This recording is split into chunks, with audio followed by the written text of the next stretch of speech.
exact values, you're going to need your unit circle out again and your formula sheets. Have both of them out. If you don't, you should have them out for life. But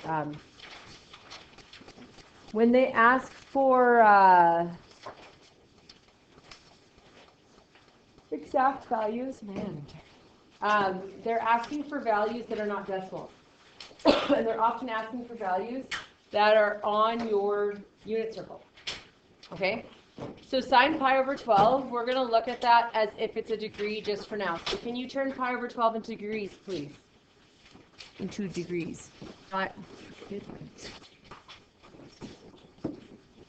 Pi over 12. How do we go from radians to degrees? Multiply by what?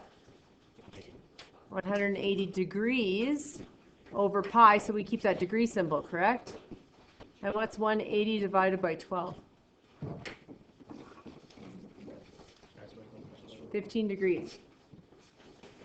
Now 15 degrees, guys, is not on your unit circle, correct?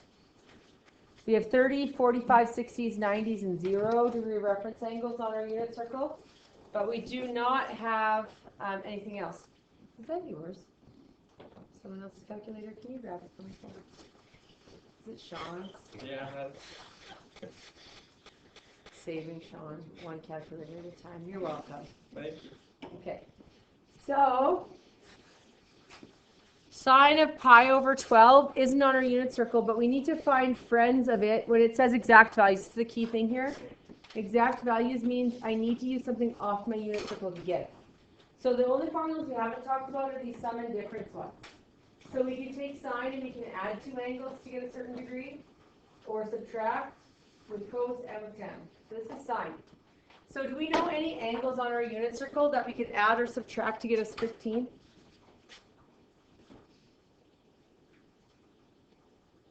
In the first quadrant? 45 and 60. So you could go 60 minus 45, or you could go 45 minus 30, right? Both of which would get it for you. So the formula that we're going to use is sine A minus B equals, and if you look at this one here, we're using this one, sine A cos B minus cos A sine B. Bless you.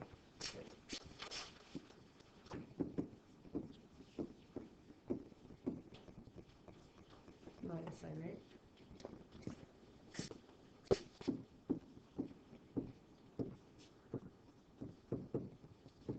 So that's the formula we're going to use. We just need to figure out what the heck A and B are. So we said we could use 60 minus 45, or we could use 45 minus 30. It doesn't really matter. So we'll go with 60 minus 45 because someone said that first. Now, although I want to use 60 and 45, this is in radians, correct? So I have to use the values that would correlate with that in radians. So sine pi over 12 is equal to sine 60 minus 45, technically, right? What is 60 in radians? Pi over 3 minus 45 in radians. Pi over 4. And then I get a whole bunch of people wanting to distribute. You can't distribute. There's nothing to distribute. You have to go to the formula on your formula sheet. People who go to the formula on the formula sheet get 100% correct, and the people who don't get it 0% correct. Okay? So this is in the same spot as A on the formula sheet, and this is in the same spot as B on the formula sheet. Do you see how the minus sign doesn't go with B? It's A minus B. A is what's in front, B is what's behind the minus sign. You see that? Then we're going to fill it into this formula. So we're going to get this equals sine of A. What's A? Pi over 3. Right? Cos of B. What's B? Pi over 4. Minus cos A. Cos pi over 3. Sine of B. Sine of pi over 4.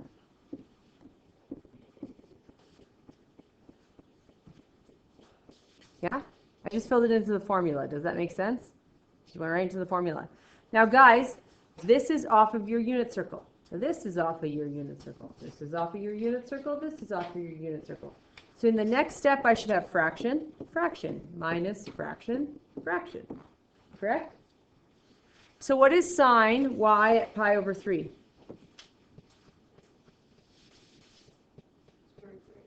Square root 3 over 2.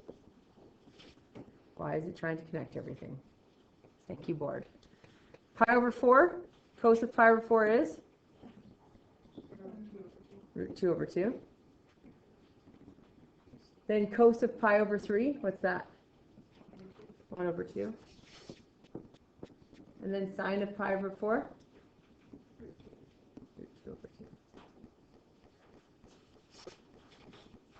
And then we just put it together. Whenever we use these formulas, we'll always get a common denominator out of them. So that's the great thing about them.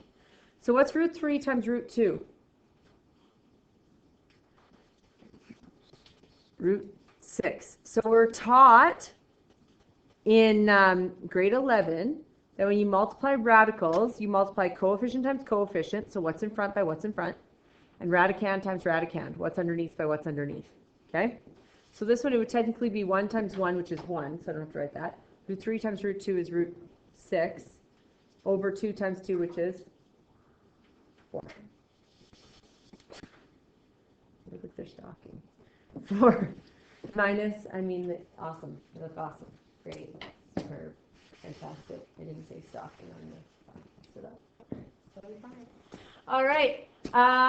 Just put walk into the board. 1 times root 2. So you don't walk your hand behind your back. You need to catch. 1 times root 2 is root 2. 2 times 2 is 4. Now the great thing about this is that this formula will always give you a common denominator. If it doesn't, you're wrong. Okay? So when we have a common denominator, we just write it all over that. And so we get root 6 minus root 2. Now what you were taught also in grade 11 is you can only add and subtract like radicands. So what does that mean? That means the stuff underneath the radical has to be the same. So you could go like root 2 plus root 2 would be 2 root 2's, right? But root 6 minus root 2 is root 6 minus root 2. Like I can't put them together. It's like having an x and a y. You can't put them together. They're not like terms. So this is it.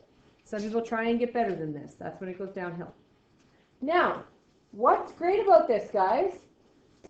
Go to your calculator and put in your fraction root 6 minus root 2 divided by 4. If you don't put it in a fraction, you have to put the top in brackets. Root 6 minus root 2 over 4. You got a decimal, correct? Is that decimal an exact value? No, because you have to round it. Rounding means no exact, right? So, however, that is an answer, is it not? Okay, cool. Go root 4 divided by 4, which is what I give as an answer all the time. Does it match? No, because it's not the same, although you guys tell me this. Okay, you can't put them together, right? Now do this. Go sine of pi over 12. When you go to press the sine button, slap your hand and say what mode do you need to be in? Pi over 12. Not degree. Radian. So we'd be in radian. Sine pi over 12 is what? 0.25 blah blah blah. Did that match your root 6 minus root 4 over 2? Yeah, you're right. Boom. Walk away happy. Boom. Walk away crying. There is no in between. Right? Hopefully it's happy, not crying. You might cry if you go sine pi over 12 and they don't match, and you sadly have it in degree mode and don't remember that. Don't be that person. Your math's all right and you're stuck on it because you have it in degree mode and you are a goofball. So when you go to press the sine button, slap your hand and be like, girl, please, what mode do I need to be in? And then you put it in that mode and then you carry on. Okay? Keep calm and carry on. Okay. Cos 165. Is that on my unit circle anywhere? Nah. Are there any friends on my unit circle that could add or subtract to get me cos 165?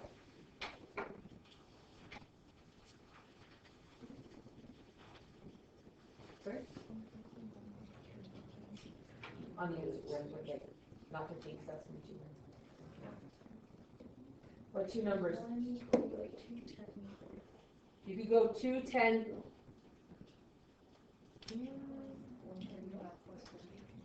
135 plus 30 would work.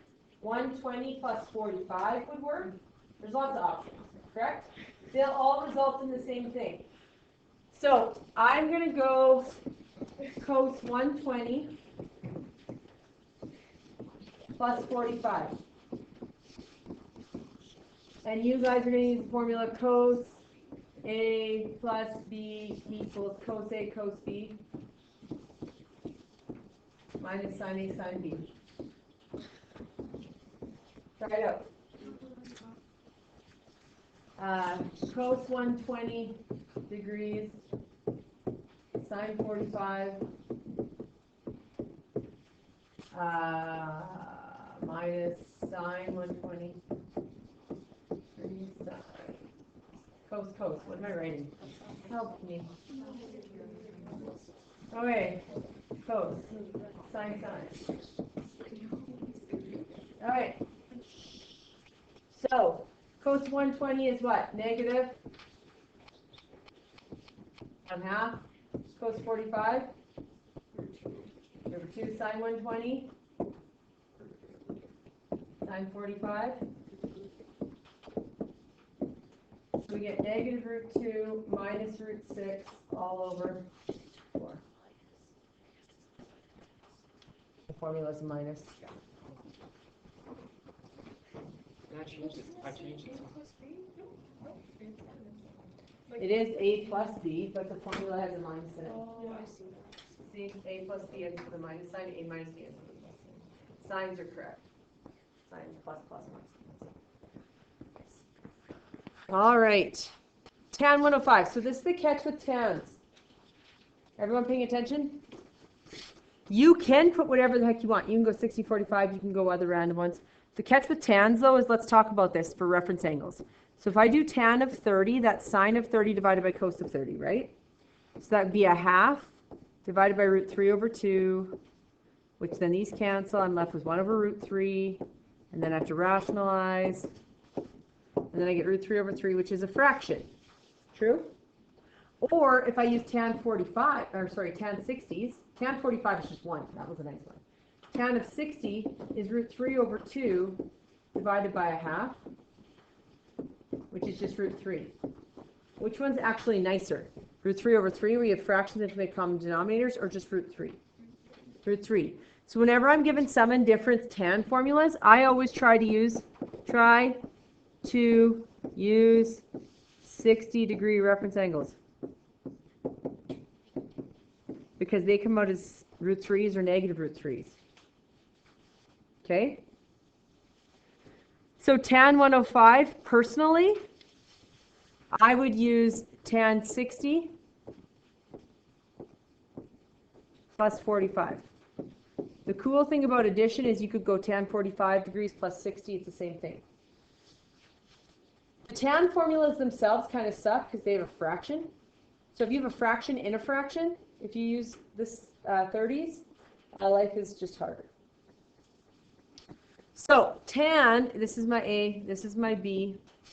Tan A plus B is the fraction one. So it's going to be tan A plus tan B over 1 minus tan A tan B. So it's tan 60 plus tan 45 all over 1 minus tan 60 tan 45. Now this still isn't the best thing ever, but it's substantially better than if you use 30s. So let's fill it in. Tan of 60 is root 3. We know that, right? We just proved it above.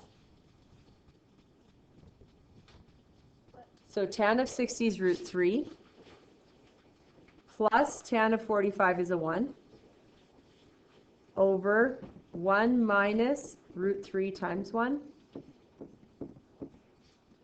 So I get root 3 plus 1 all over 1 minus root 3.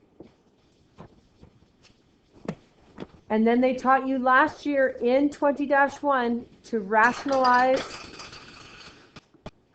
Everybody's looking at you right now. Yeah, shame. Shame on all your houses. Okay. We were taught to rationalize the denominator. So the denominator is 1 plus root 3. When you have a binomial denominator, you multiply by the conjugate. So instead of 1 plus root 3, I'm going to multiply by 1. I'm sorry, 1 minus root 3, I'm going to multiply by 1 plus root 3. I do to the denominator and the numerator.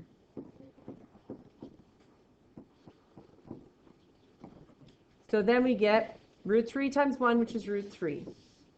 Root 3 times 3, sorry, root 3 times root 3 is 3. 1 times 1, 1. 1 times root 3 is root 3.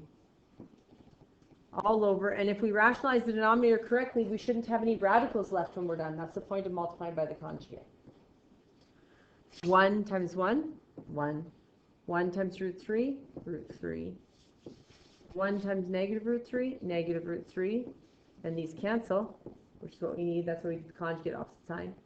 And then negative root 3 plus root 3 is minus 3. So we end up with root 3 plus root 3 is how many root 3's? 2 root 3 plus 3 plus 1 is 4. All over 1 minus 3 is negative 2. What can you take out of every single term? Because that's come out of all of them. 2, but I only have a negative 1 on the bottom. So what would be better? Negative 2. If it was a quadratic formula, you'd have to leave the negative 1 down there because there's a plus or minus sign, but this one doesn't have that. So if I take a negative 2 out of 2 root 3, I get negative root 3. Negative 2 out of 4, I get minus 2. Negative 2 divided by 2, done. So if I put tan of 105 in degrees in my calculator, and I put minus root 3 minus 2 into my calculator, they're the same decimal. Look what's here, another one. Go. So this one would be 165 when we convert it.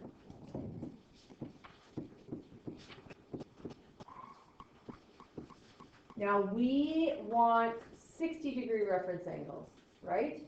So what could we use?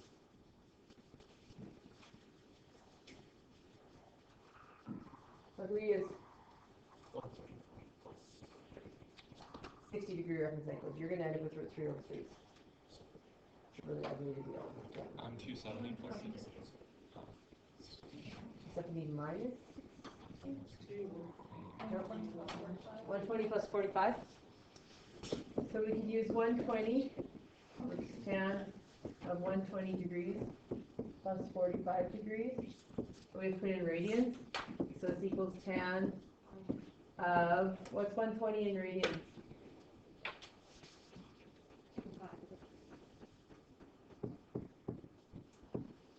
45 pi over 4. So we get tan of 2 pi over 3 plus tan of pi over 4 all over 1 minus tan of 2 pi over 3 tan of pi over 4. So this is going to be negative root 3, because tan at 2 pi over 3 is negative, plus 1 over 1 minus negative root 3 times 1. So it equals negative root 3 plus 1 over 1 plus root 3. And then we have to rationalize. 1 minus root 3.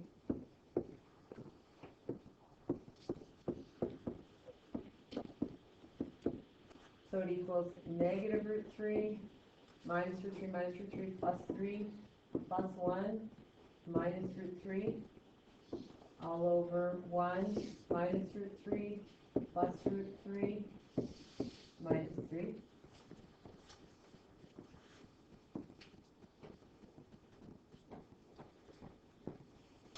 So we're going to end up with negative 2 root 3 plus 4 over negative 2. And what can I take out of all of them? A negative 2. So I'm left with root 3 minus 2.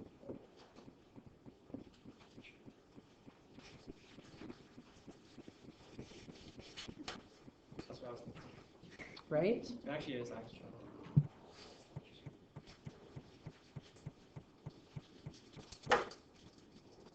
Okay.